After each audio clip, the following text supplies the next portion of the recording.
अस्सलामुअलैकुम वरहमतुल्लाहि वबरकातुहू। मैं डॉक्टर ज़ुनैरा इलियास हाज़िर हूँ आज एक नई वीडियो के साथ अपने यूट्यूब चैनल से healthy life with doctor Zunaira. आज की वीडियो में हम बात करेंगे रेशा और बलगम। ये रेशा और बलगम जो है ना, इंसान की ज़िंदगी को तंग करके रख देता है। बहुत से लोगों में जो है ना, अक्सर खांसी के साथ रेशा और बलगम का बहुत ज़्यादा गले में गिरता है, फिर नाक बंद रहती है, फिर बार बार गला साफ़ करना पड़ता है। मतलब कहीं बाहर जो हैं वो कहीं सोसाइटी में बात करते वक्त इतना उनको बुरा लगता है कि बार बार वो खंगारते हैं फिर उसको जो है ना, तो बहुत ज़्यादा परेशानी रहती है कि हमारी बलगम ख़त्म नहीं होती, हमारा रेशा ख़त्म नहीं होता। तो मैंने सोचा आज आपको एक ऐसा नुस्खा बताऊंगी जो इंशाल्लाह ताला आप इस मर्ज़ से निजात हासिल कर लेंगे, लेकिन तब हासिल कर लेंगे जब आप इसको फॉलो करेंगे। हमारे यहाँ ज़्यादातर प्रॉब्लम ये है कि हम 2 से 3 दिन कोई भी मेडिसिन है या कोई भी अगर हर्बल रेमेडी है उसको 2 से 3 दिन इस्तेमाल करते हैं और उसके बाद छोड़ देते हैं और फिर कहते हैं कि मैंने ये भी कर लिया, मैंने ये भी इस्तेमाल कर ली, कोई मुझे फ़र्क नहीं पड़ा। तो वो फ़र्क इसलिए नहीं पड़ता कि हम उसको सही से अप्लाई नहीं करते, हम सही से उसका इस्तेमाल नहीं करते। अभी जो मैं आपको बहुत आसान सी हर्बल रेमेडी बताऊंगी या होम रेमेडी बताऊंगी, लेकिन उसके लिए पहले ही आप अपना इरादा करें कि आप इसको ज़रूर कम अज़ कम, अगर आपका इतनी देर से ये मसला है रेशा और बलगम का, तो आप कम अज़ कम इसको 15 से 20 दिन ज़रूर इस्तेमाल करना है। हर सूरत इस्तेमाल करना है, चाहे आप कहीं भी मसरूफ़ हैं, कुछ भी काम है आपको ये करना है। तो उसके बाद साथ में और भी जो भी चीज़ें करनी है, उसके साथ एहतियाती तदाबीर करनी है या कुछ और चीज़ें भी, उसको आप फॉलो करेंगे तो फिर आप मुझे ज़रूर इंशाल्लाह आप मुझे कमेंट्स में बताइएगा किस कदर आपको फ़र्क पड़ा और कितना पुराना मसला है और कितना बड़ा मसला था जो अब आराम से और आसानी से हल हो गया।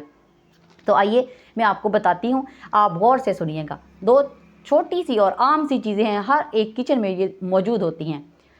इसके लिए आपने 2 गिलास पानी ले लें और इसमें जो है 1 चम्मच कलवंजी और 2 से 3 पीस दारचीनी के 2 से 3 पीस ऐसे टुकड़े उसके वो उसमें डालें और उसको बॉईल करें।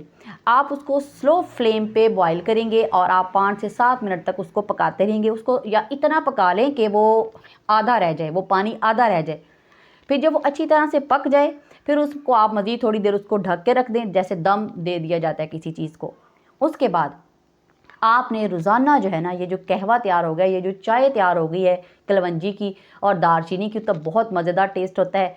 अगर आप उसमें और अच्छा टेस्ट खुशबू डालना चाहते हैं तो आप उसमें सब्ज़ इलायची का इस्तेमाल कर सकते हैं। इसको जो है आपने 15 से 20 दिन रेगुलर सुबह निहार मुँह इसका 1 कप जो है आप इसका इस्तेमाल करेंगे। आधा कप, 1 कप, आप जितना भी कर सकते हैं। मतलब मेरा मतलब होता है आपने बिल्कुल ना नहीं करनी, थोड़ा कर सकते हैं लेकिन छोड़ना नहीं है। 15 से 20 दिन रेगुलर इसको इस्तेमाल करें, सुबह निहार मुँह उठते इसको पिएँ। अगर आपको ऐसे अच्छा टेस्ट नहीं अच्छा लगता तो आप इसमें ऑर्गेनिक शहद, अगर आपको खालिस शहद मिल जाए तो वो बहुत अच्छी बात है, आप इसमें वो थोड़ा ऐड कर सकते हैं।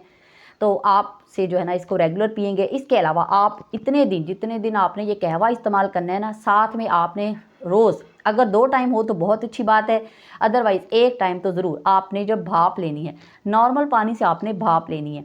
इसके अलावा आपने नॉर्मल पानी का इस्तेमाल करें, मतलब ठंडा पानी बिल्कुल नहीं पीना। और अगर सर्दियों का मौसम है तो थोड़ा सा आप नीम गर्म पानी का इस्तेमाल करेंगे। कुछ दिन आप चटपटी चीज़ों से अवॉइड करेंगे, ज़्यादा मिर्च मसालों वाली चीज़ें नहीं खाएंगे, या आप खाने के फ़ौरन बाद पानी का इस्तेमाल नहीं करेंगे। तो ये सारी चीज़ें हैं जो आप इंशाल्लाह ताला कि आपका ये जो बलगम का मसला है वो बहुत आराम से और बिल्कुल ठीक हो जाएगा, लेकिन अगर आप इन चीज़ों को फॉलो करेंगे। ये मैंने आपको बता दिया। अब आप मुझे कमेंट्स में बताएंगे कि आपने कितना इसको फॉलो किया और आपको इससे कितना फ़ायदा हुआ। आज के लिए इतना ही। आप सब अपना बहुत सा ख्याल रखिएगा, मुझे दुआओं में याद रखिएगा। अल्लाह हाफिज़।